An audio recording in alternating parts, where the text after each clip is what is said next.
औरत मुकम्मल एतबार सिर्फ उस मर्द पर करती है जो उसकी अपनी मर्जी का हो।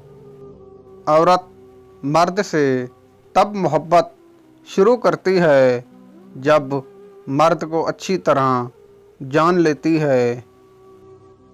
उस मर्द को औरत चाह कर भी नहीं छोड़ सकती जो मर्द उसे ये दो चीज़ें दे। नंबर 1 इज़्ज़त और नंबर 2 वक्त।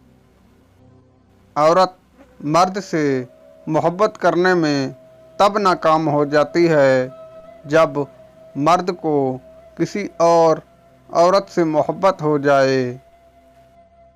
जो मर्द औरत की इज़्ज़त करना जानता है उसे अपने घर की औरतों के बारे में सोचने की कोई ज़रूरत नहीं है। औरत मर्द की पहचान उसकी सूरत से नहीं बल्कि सीरत से कर लेती है।